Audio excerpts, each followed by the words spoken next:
સાથીઓ, જય સંવિધાન, જય ભારત. હું આજે જે આ વિડીયો બનાવીને જે એક મેસેજ આપવા માંગુ છું, જો કે આ મેસેજ પૂરા ભારતભરના લોકોને લાગે છે, પણ હાલ ગુજરાતમાં પણ જો લોકો આની અમલીકરણ કરે, આ મેસેજ જે છે અને આ વિડીયો જોઈ અને ગુજરાતની અંદર પણ લોકો જો આમનું અમલીકરણ કરે તો ખરેખર ખૂબ એક કામની વસ્તુ થઈ જાય. જો મારી પાસે આ પુસ્તકો જોઈ રહ્યા છો,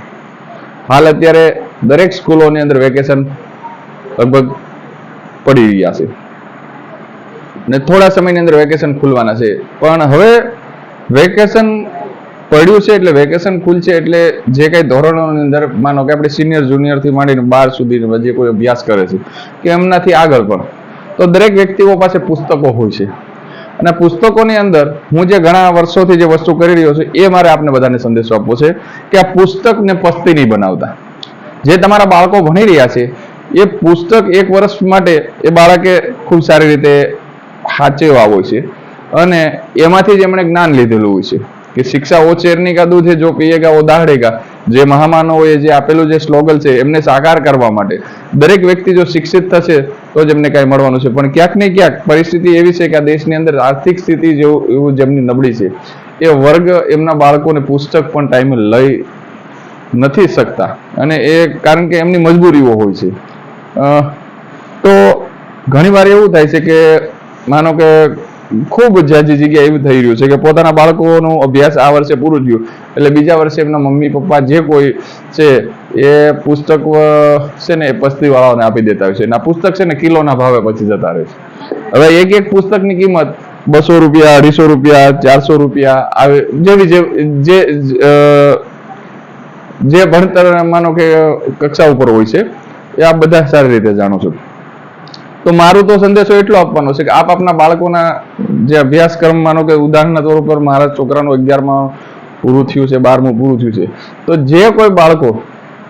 10 પાસ થયા છે અને 11માં આવ્યા છે તો એમને આ પુસ્તક મારે ફ્રી ઓફમાં આપી દેવા જોઈએ અથવા તો એમની નજીવી કિંમત જેમને જે પડે પણ પસ્તીમાં આ પુસ્તક ના આપવા જોઈએ. તો આ જો હેરફેર જો ચાલુ રહે તો પણ ઘણા બાળકો એવા છે કે જે પુસ્તક લઈ નથી શકતા ને એના હિસાબે એ ભણી નથી શકતા, એમને જોઈએ એવું જ્ઞાન નથી મળતું. તો મારો વિડીયો એ જ માટે હું સંદેશો આપું છું કે આપ આપના બાળકોના જે પુસ્તક છે પૂરા ગુજરાતની અંદર આ વિડીયો મારો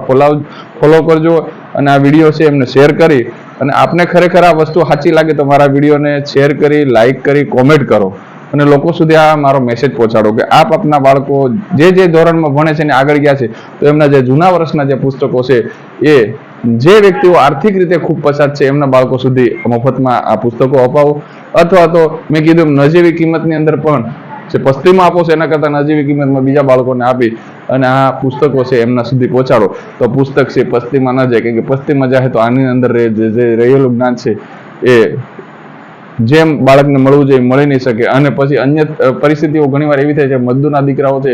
એ પુસ્તક લઈ નથી શકતા તો એમની પરિસ્થિતિઓ ખૂબ ખરાબ હોય છે અને ઘણીવાર એવું થતું હોય છે કે નવા પુસ્તક લેવા જાય તો એમની કિંમત પણ ખૂબ મોટી દેવી પડતી છે. એના કરતાં નાના માણસના બાળકો